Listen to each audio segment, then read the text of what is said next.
pakilala din sa mga baguhan, mga ninang. Kumusta po kayo? Yung mga nasa likod dito sa harap mo. I-invite din yung mga ninang. Gusto ko po muna magpakilala. Ako po si Pastora G. At ang church po na ito ay WIP.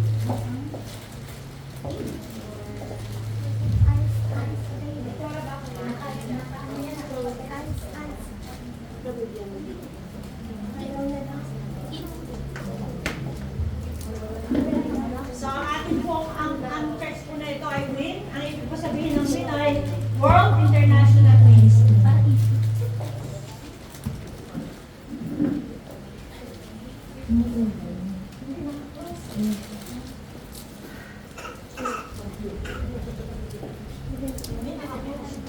Okay. World International Ministry po. At meron po tayo, ang main church po natin ay sa Jerusalem. Ang ating pong senior pastor ay si Pastor Alan Peralta. Nakabase po siya sa Jerusalem. Meron po tayong litanya, si Pastora Heidi po ang pastora doon.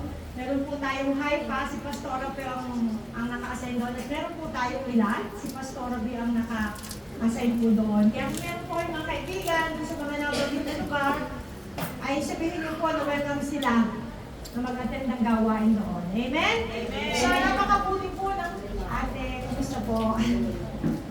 Napakabuti po ng Panginoon dahil si Sister Sally ay nagdesisyon po siya na yung kanyang anak ay i-dedicate. So,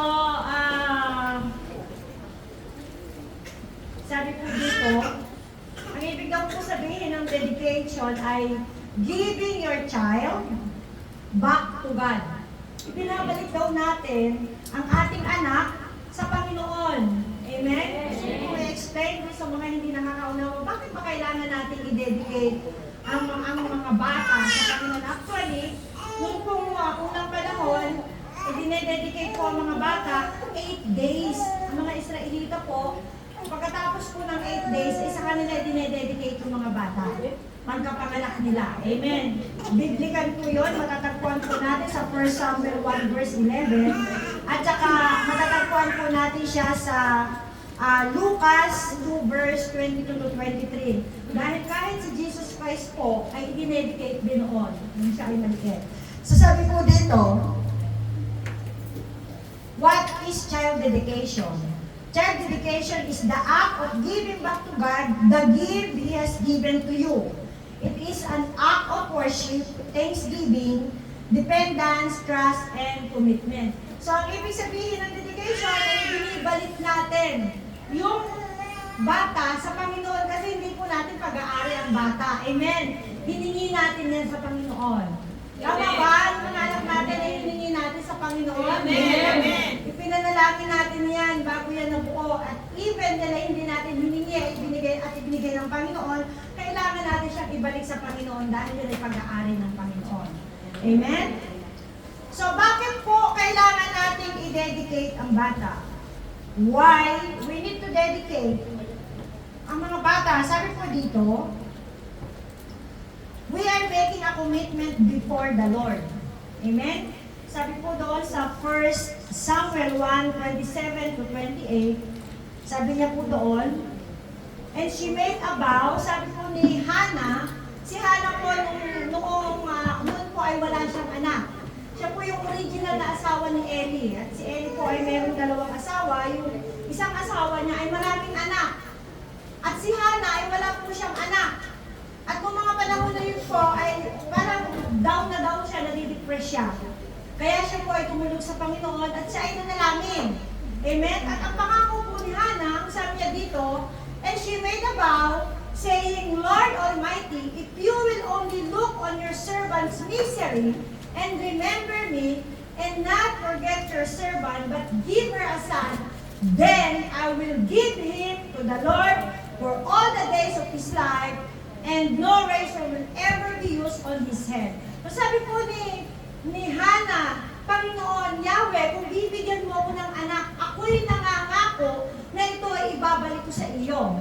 At ang pangako ko hanggang sa siya ay kuhanin mo, hindi ko siya papuputulan ng buhok.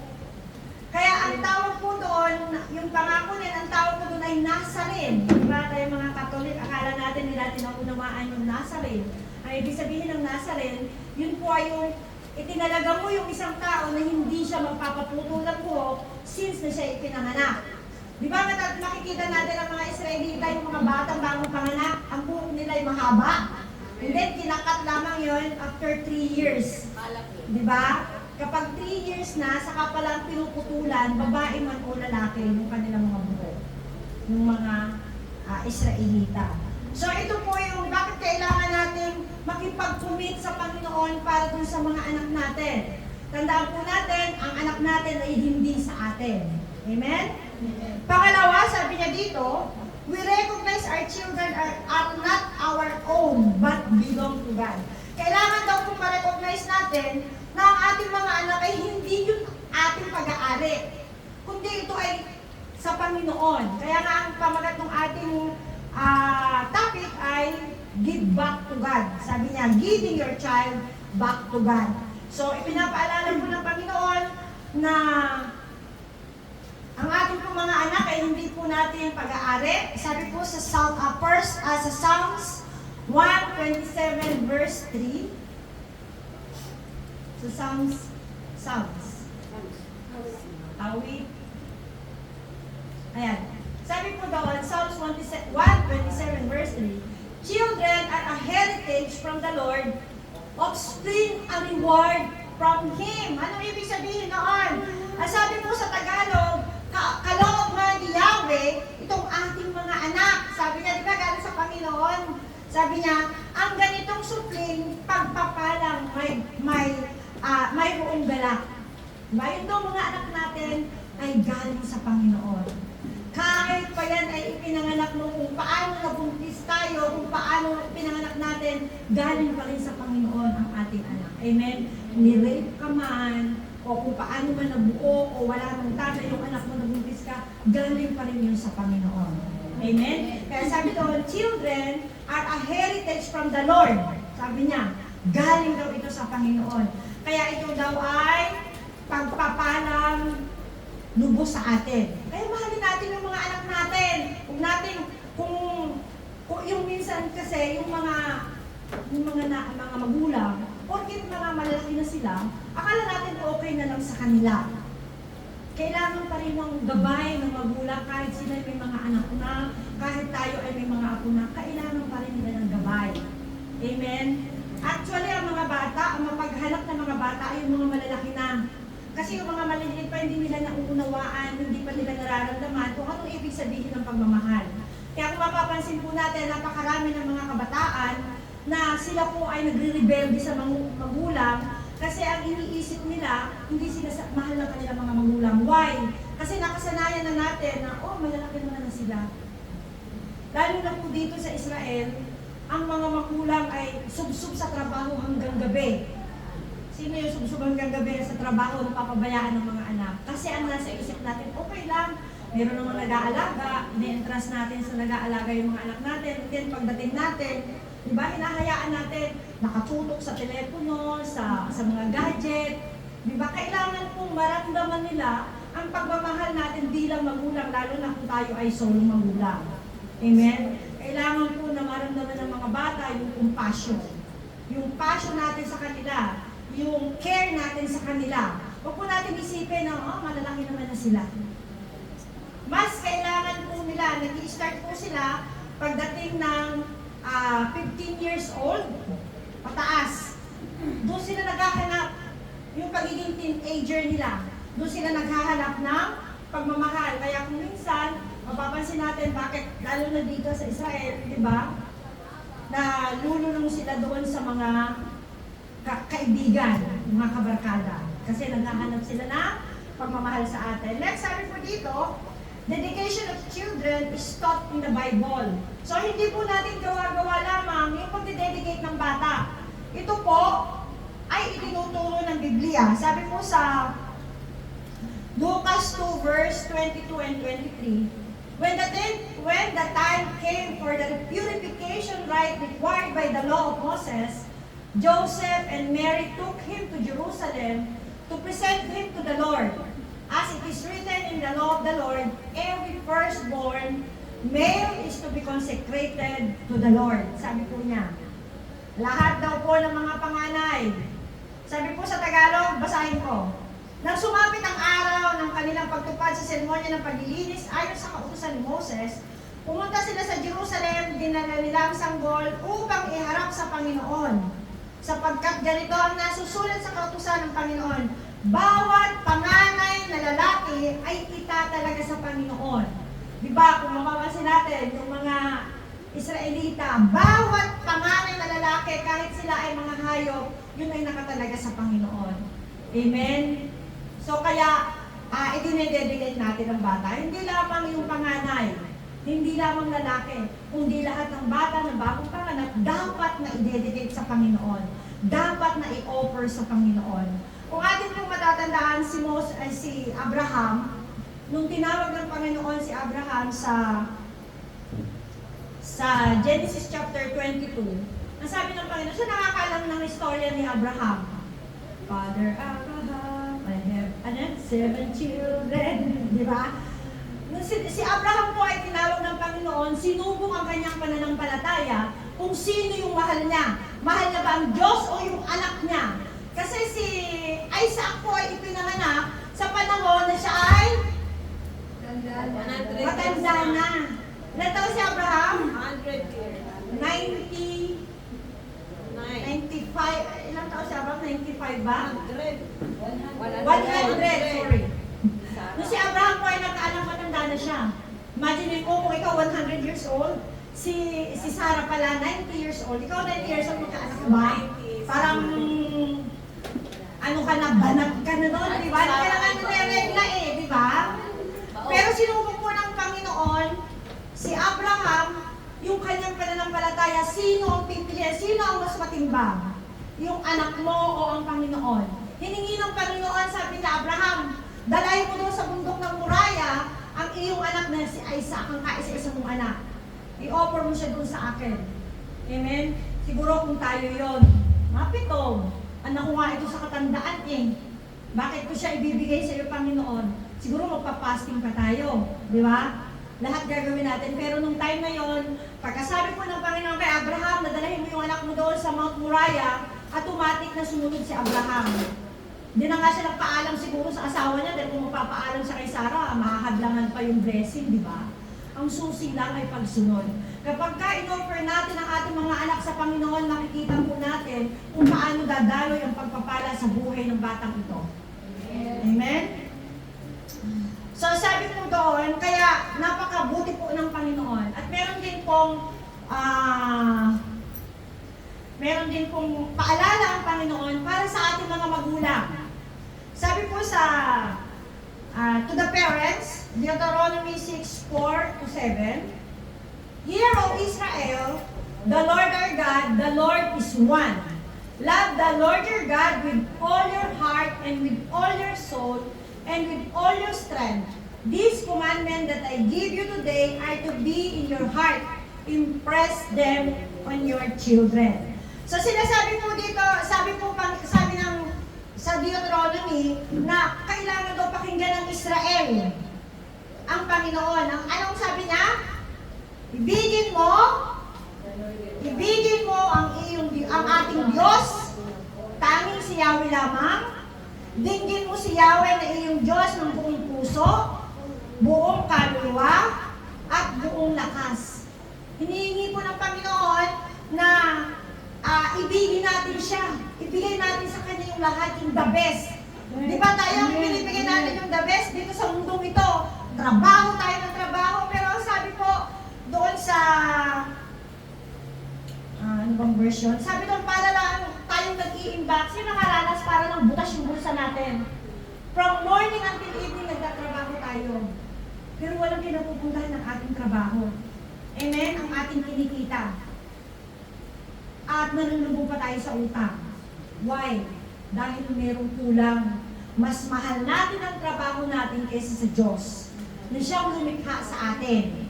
Amen? Ang sabi po dito, ibigin mo si Yahweh na iyong Diyos ng buong puso, buong kaluluwa at buong lakas. Ibig sabihin, unahin natin ang Panginoon. verse 6, ang mga utos niya ay itanim ninyo sa inyong puso. Amen? Itanim daw natin sa puso natin ang utos ng Panginoon. Ano ba? Sabi niya sa 7, di ba sabi niya, ituro ninyo ito sa inyong mga anak. Pag-aralan sa inyong paglalakbay, sa inyong pagtulog sa gabi, at sa inyong pagbangon sa umaga. So, ang sabi po sa Bible, sa Deuteronomy, ano man ang ating gagawin o ginagawa, ituro natin ito sa ating mga anak. Amen? Pero syempre, kung tayo naman, wala naman tayong alam patungkol dito sa Biblia, pwede naman natin sila matuturuan. Kaya kailangan natin basahin po ang Biblia. Sabi po sa Romans 10:17, ang pananampalataya ay bunga ng pakikinig. At ang pakikinig ay bunga ng pagtuturo. Kung walang magtuturo, of course wala tayong maririnig. Amen? Kaya napaka-importante po na mayroon tayong naririnig na salita ng Diyos. Kung ang naririnig natin ay puro mga kwentuhan outside, yun ang nagiging pananampalataya natin. Tuloy kahit na kilala natin yung isang tao, pagkatapos na ang narinig natin ay against them, doon tayo naniniwala sa against. Kasi marami nagsasabi, ay alam mo si Fulana, yan, ganito yan, ganito yan. Pero kung ang lagi natin naririnig ay salita ng Diyos, hindi tayo maniniwala na si Fulana ay ganito, ganyan, di ba? Ang paniniwalaan natin ay ang salita ng Diyos, kung ano yung sinasabi ng salita ng Diyos patungkol sa isang tao. Amen? Kaya napaka-importante po na tayo ay may naririnig na salita ng Diyos. Amen. Amen? Napaka-importante na tayo ay nagbabasa ng Biblia. Amen? So sabi niya po sa Efeso, ito po napaka-importante, sabi po niya sa Efeso 6:4, kalimitan, kaya ang mga anak natin ay nagre-rebelde, ay nanggaling na rin po sa ating mga magulang. Tama mali, di ba? Nagan kasi tayo eh, whether we accept it or not. Amen. Mabunga nga tayong mga nanay. Amen? Sabi po sa Ephesians verse 6 verse 4, Father, do not exasperate your children, instead bring them up in the training and instruction of the Lord. Sabi po sa Tagalog, mga magulang, huwag ninyong ibuyo sa paghihimagsik laban sa inyo ang inyong mga anak. Sa halip, palakihin ninyo sila ayon sa disiplina at aral ng Panginoon. So, ang itinuturo po sa atin ng Panginoon sa Biblia ay huwag daw natin ibuyo sa paghihimagsik ang mga anak natin. Di ba? Kahit naman tayo doon, hindi natin nauunawaan ang pagdisiplina sa atin ng mga magulang natin, kaya tayo nagre-rebelde. Amen? Ako maaga nag-asawa kasi nagrebelde ako dahil hindi naman ipinaliwanag ng mga magulang ko kung bakit ako hinihigpitan. Amen? Kailangan ipaliwanag natin sa mga anak natin, hinihigpitan kita kasi ayoko nang ikaw ay mapapahamak. Lalo na sa panahon ngayon. Amen? Grabe po ang panahon ngayon. Lalo na yung mga napapanood sa, yung mga may batang maliliit, yung napapanood po sa mga gadget, mayroong mga challenge. Marami po ang nagpakamatay sa Pilipinas o sa ibang bansa ng mga batang maliliit kasi meron po silang pinanonood, hindi po alam kung sarili ng mga game, merong challenge silang ginagawa. At nauuwi po sa pagpapakamatay ng bata. Amen? Kaya, sabi nga doon na huwag nating baliwalain yung depression o yung nakikita natin, yung mga anak natin na nakikita natin na malungkot. Kapag ka po tayo ay galing sa trabaho, kumustahin po natin sila. Kumusta ka? Kumusta ang mga mo? Kumusta ang pag-aaral mo? Napaka-importante po na tayo ay mayroong magandang relasyon sa ating mga anak. Napakarami po ang nagpapakamatay ngayon nung dahil sa kulang sa komunikasyon ng mga magulang. Amen? Kaya ang sabi doon, huwag daw po natin ibubuyo ang ating mga anak sa paghihimagsik. Amen? Kaya kapag may nagawa ang bata, na may nagawang kasalanan ang mga anak natin, upuan po natin sila, tanungin natin kung ano ang nangyari. At kung didisiplinahin natin, ipaliwanag natin sa kanila kung bakit kailangan natin silang disiplinahin. Hindi yung basta lang natin sila papaluin, hindi naman naiintindihan ng mga bata bakit mo sila pinalo. Amen? Kailangan ipaliwanag mo sa kanila kung bakit mo sila dinidisiplina. Okay, so sabi po dito, sabi po doon to the mother, yung mother at saka yung baby ay dito sa unahan. Asan ang tatay? Wala ang tatay. Wala. Hindi na rin pupunta. Okay. Sabi po dito, at sa mga ninong at ninang, meron din kayong para sa inyo mamaya. Okay, sabi niya dito, Sister Sally, you will be the only Jesus to Siban. Bakit po sinabi you are the only Jesus to Siban? Sa panahon na tayo nagpapadede, di ba? Nakatitig tayo sa anak natin. Or kapag nilalagay natin sa kid, di ba? Nakatingin tayo doon sa anak natin. Yung anak natin nakatitig sa atin, di ba? Kaya dapat daw, tayo bilang isang ina, ikaw ay maging ilaw sa anak mo. Pero kung ikaw mismo ay madilim, ano makikita ng anak mo? Kaya tayo mga magulang, tayo ay good example ng ating mga anak. Kasi paglaki po ng mga anak natin, makikita niya, wow, ang nanay ko talagang binigyan niyo yung the best para sa akin. Pero kung ang makikita sa atin ng mga anak natin ay yung mga kadiliman, ano mga kadiliman ang maaari makita sa atin? Diba? Kaya sabi nga doon, you will be the only Jesus to Siban dahil ikaw ang ilaw ng tahanan. Amen. Habang pinadedede mo siya, nakatitig ka sa kanya. Kaya habang pinagdedele mo, o kung ano mang ginagawa mo karga mo, yung anak mo, nakatingin ka sa kanya, deklarahan mo siya ng deklarahan ng mga salita ng Diyos. O kaya ipag-pray mo siya, Lord, ang batang ito, lalaki ito, ng mabuting bata, mabait na bata. Kalimitan ang mga nanay na hindi Kristiyano, pag nagagalit, dinideklarahan ng mga bata ng mga kung ano-anong masasakit na salita. Jesus' name. Diba? Ako noon, hindi naman ako Kristiyano, dito lang ako na born again. Pag nagagalit ang nanay ko, malandi ka, sabi niya sa akin. Ako naman, hindi ko naman naiintindihan, di ba? Kasi wala namang alam ang mga magulang ko. Doon sa mga salita lumalabas sa kanila. Pero tayo bilang nakakakilala sa Panginoon, kahit galit na tayo at nakikita natin na matigas ang ulo ng bata, bait mo talaga, napakabait mo talaga, ikaw ay masunuring bata, ikaw ay mabuting bata, ikaw ay lalaking abogado. Amen. Pagtatanggol mo, pagtatanggol ng bansang Israel. Amen. Amen. Diba? Deklarahan natin ang deklarahan ng good things, ng mga positive things, ang mga bata. At makikita natin kung ano ang pagkakaiba doon sa mga deklarasyon natin na mga negative compared doon sa positive. Sabi po sa Numbers 14:28, saglit lang ha. Gusto ko lang basahin ito sa inyo ha. At maging careful po tayo, the way na tayo po ay nagsasalita, hindi lamang po sa ating mga anak, kundi sa ating mga sarili kung minsan, sarili na natin ang sinusumpa natin. Experience po natin yan. Sasabihin natin, ano ba naman klaseng buhay to? Ang kainis yung buhay to, gusto ko na mamatay. Mali po yun. Kasi sabi po sa Numbers 14:28, napakaliwanag po ng sinasabi dito, sabi niya sa Numbers 14:28, sabihin ninyo sa kanila na ito ang ipinapasabi ko, ipinapasabi daw po ng Panginoon. Habang buhay akong si Yahweh, gagawin ko sa inyo ang naririnig kung gusto ninyong mangyari. Ang sabi ng Panginoon, gagawin niya sa atin yung mga bagay na gusto natin mangyari sa ating buhay. Amen? Kung ang gusto natin mangyari sa buhay natin ay puro kamalasan, declare na kamalasa sa buhay mo. Kung gusto mo magkaroon ng pagbabago sa buhay mo, magdeklara ka, Lord, may babaguhin ka sa buhay ko. Lord, pagpapalain mo ko kasi narinig ko doon sa preaching na pagpapalain mo ko, Lord, gusto ko ma-experience. Totoo ka nga ba? Ikaw nga ba ay Diyos ng pagpapala? Lord, gusto ko ma-experience ang pagpapala mo. Lord, narinig ko na ikaw ay Diyos ng kagalingan. Lord, magpakilala ka sa akin bilang Diyos ng kagalingan. Amen? Lord, lumukha ko sa utang, sabi po, narinig ko na ikaw ang magpuprovide ng lahat ng aking pangangailangan. Amen? Deklara na natin ang mga mabubuting bagay o magagandang bagay ang ating buhay. Amen? Doon po sa mga baguhan. Baguhin na po natin yung deklarasyon ng ating mga bibig.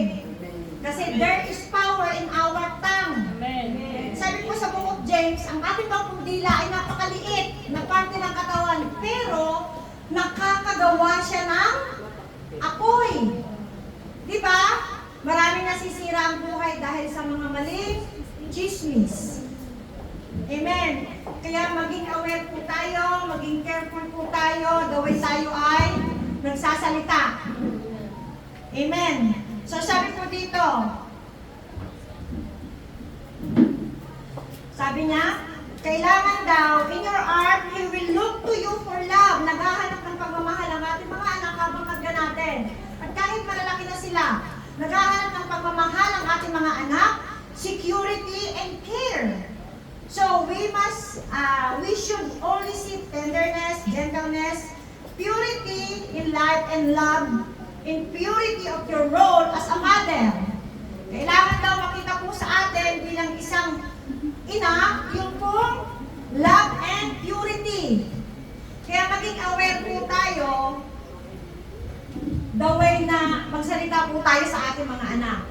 Amen. So, to the father, pero walang father dito, and I pray merong nanonood na father ngayon. Sabi po to the father, it is your responsibility to provide not only the material needs, but also the spiritual covering for your son or daughter. In the Bible, a man was called the priest of the home, and he applied the blood covering to the doorpost of his home to protect his household. Kaya ang mga lalaki po, tinawag siyang head. Amen? Ibig sabihin, ang mga lalaki yung ulo ng tahanan. Una si Jesus Christ, pangalawa ay ang tatay. Bakit may tatay? Pero walang tatay, dahil na lang ang tatay yung tatay at nanay sa ating mga anak. Amen? Kailangan ang mga nanay na mga single mother matatatag. Amen. Di ba? Pag kami umaaway sa mga anak natin, sungkot ka agad tayo, di ba? Ganun tayo. Protection na natin ang ating mga anak. Palagi natin ipinalangin sila for protection. Kasi palagi kung nandyan ang danger, nakapalibot sa kanila. Okay, mga ninong at ninang.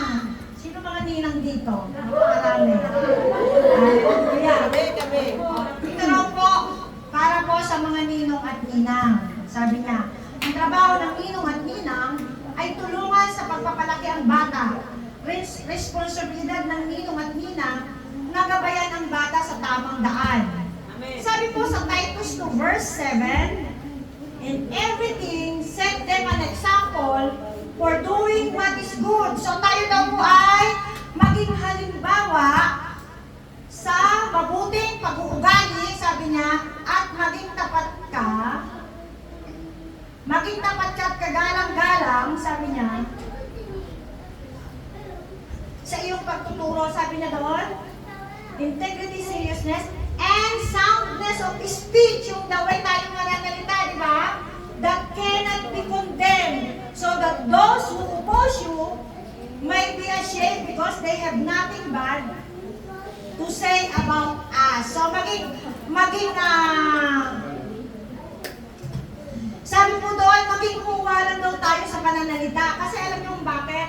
Di ba kasabihan na kung anong ginagawa ng matatanda ay ginagawa rin ng bata. Amen.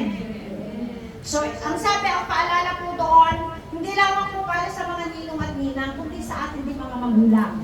Amen. Tandaan po natin itong Titus 2 verse 7 and 8, na ang sabi po doon, sabi niya, sa lahat ng paraan, maging halimbawa ka ng mabuting ugali at maging tapat ka at kagalang-galang sa iyong pagtuturo. Nararapat na pananalita ang lagi mong gamitin upang hindi mapintasan ni numan ang mga sinasabi mo, sa gayon mapapahiya ang ating mga kalaban sapagkat wala silang masasabing masama laban sa atin. Amen? Ang paalala po, nararapat na pananalita ang lagi mong gamitin. Amen. Kasi tayo po yung tinitingnan ng mga anak natin. Hindi yung napapansin, pagka tayo palamura, yung mga anak natin palamura din, di ba? Di ba? Kung anong ginagawa natin, ginagaya rin ng mga bata. Yung alaga ko, minsan, takong-takbo sa akin. Tapos ang ginawa niya, yung kanyang pantalon, inilaylid niya ganito. Sabi ko, what are you doing? Because my Abba is doing like this. Sabi niya, di ba? Kung anong ginagawa ng matanda, gagawin din ng bata. Kasi yung kanya daw tatay, ang pantalon daw hanggang dito na lang. Di ba? Ngayon ang puso, ang kapit, bumababa yung, binababa naman talaga nila eh. Kasi sabi ko, what are you doing? Because my Abba also the same, sabi niya. Binaba din yung kanyang short. Sabi ko, ang aba mo may brief, ikaw wala ka namang po sa kanya, it doesn't matter daw. Basta nakababa yung short niya ng hanggang puwet, kagaya siya ng aba niya. So nakikita po ng mga anak natin kung anong ginagawa natin. Amen. Kaya ito kita po natin. Maging huwaran tayo ng ating mga anak. Kaya kung lumaki ang mga anak natin at ganon ang paglaki nila sa nakikita sa atin. Amen. Yung the way ng pagpapalaki natin. Amen? Okay, atin na pong... Ang mga bata ay isang handog at kayamanan mula lamang sa Diyos. Sa makatuwid, sila ay pag-aari ng Diyos at tayo mga magulang ay naatasan lamang upang arugain, mahalin, palakihin at hubugin sila ayon sa kanyang dakilang kalooban. Bilang mga magulang, napakahalaga na lubusan nating maunawaan at may sa katuparan ang mga obligasyong nakaatang sa ating balikat. Ang pangalan ng tatay? Sister Senny, kayo ba ay... Kasi i-delegate natin si Baby. Sister Senny, ikaw ba ay nangangako sa harap ng Diyos at sa harap ng kongregasyon na ito na gagawin mo sa tulong ng may kapal ang lahat ng iyong makakaya upang palakihin ang batang sisiban ayon sa dakilang kalooban ng Diyos para sa kanya? Nangangako ba kayo magsisikap upang makapagtatag ng isang Kristiyanong tahanan puno ng pag-ibig, kapayapaan at kasaganaan? Kayo ba ay nangangako magpapakita ng magandang halimbawa para kay Siban sa isip, sa salita at sa gawa? Sa pagkakataong dumating ang panahon na lumaki at tawagin ng Panginoon si Siban sa isang buhay na paglilingkod sa Diyos, ipinapangako mo bang hindi ninyo siya ipagkakait sa Panginoon? Tayo po yung mga ninang at mga ninong. Sige yung lahat ng mga ninong at ninang. Para naman po sa inyong napiling mga ninong at ninang, bilang pangalawang magulang kay Siban, nangangako ba kayong susuporta kay Sister Senny upang ang batang ito ay lumaking ayon sa kalooban ng Diyos para sa kanya? Amen! Nangangako ba kayong ipapanalangin ninyo si Siban at maglalaan ng pagkakataon maituro ng tama ang salita ng Diyos? Amen! Nangangako ba kayong magiging isang magandang halimbawa para sa kanya sa isip, sa salita at sa gawa? Amen! At para po sa congregation, para sa bawat isa na naririto ngayon, kayo ba'y nangangakong tutulong kay Sister Senny upang si Siban ay lumaking ayon sa dakilang kalooban ng Diyos para sa kanya? Amen! Nangangako ba kayong inyong ipapanalangin si Siban upang siya ay magkaroon ng personal na relasyon sa ating Panginoon Kristo at upang lumaki siyang may banal na pagkatakot sa Diyos? Amen! Siban. Ban Laila. Siban Laila? Yes. Ba't naman Laila? Ama namin Diyos na sumasalangit kayo po ang Diyos sa nagtatag ng pamilya ayon sa inyong dakilang plano. Kami po ay dumudulog sa inyong harapan ngayon tulad ng pagdulog ni Jose at Maria ng kanilang italaga ang Panginoong Isus bilang pagsunod sa inyong kalooban. Sa oras na ito, Panginoon, tinatanggap po sa inyo si Siban, Panginoon Ubad, bilang ministro ng Winter Abib. At ministro ng Panginoon, inihahandog kita sa Diyos na malilikha, tagapagligtas, pinagmumuna ng buhay, tagapangalaga, manggagamot, Panginoon, at manunubos natin lahat sa pangalan ng Ama, ng Anak, at ng Espiritu Santo. Amen! Father God, maraming salamat po sa oras na ito, Panginoon, sa buhay ni Sister Senny, sa buhay ni Siban, Panginoon, O God. Lord, sa inyo ko sila itinataas at ipinagkakatiwala, Panginoon. Truly, Father God, hindi po madali ang maging isang magulang, Panginoon. Pero ikaw, Panginoon, ang kaagapay ng kapatid namin na ito, Panginoon, O God, sa pagpapalaki sa batang ito, Panginoon. Hindi po aksidente ang lahat. Ang lahat ng ito ay itinalaga mo, Panginoon, at ipinalalo mo, Panginoon, upang ang batang ito ay lumabas, Panginoon, O God. Ikaw ang nagbigay sa kanya ng pangalan, Panginoon, O God. Kagaya nga mo nang sinabi sa Book of Isaiah na ikaw ang tumawag sa kanyang pangalan, siya ay sa iyo, Panginoon. Dumaan man sila sa apoy, hindi sila masusunog. Dumaan man sila sa ilog, hindi sila masusunog. Ibinigay mo po, Panginoon, ang iyong bugtong na anak na si Jesus para sa kanilang kaligtasan. Kaya sa oras na ito, Panginoon, pinagkakatiwala ko sila sa inyo, Panginoon. Panginoon, O God. Ikaw po ang patuloy na bumabay, sumama, Panginoon, sa kanila, Panginoon, O God, sa simula hanggang sa wakas, Panginoon.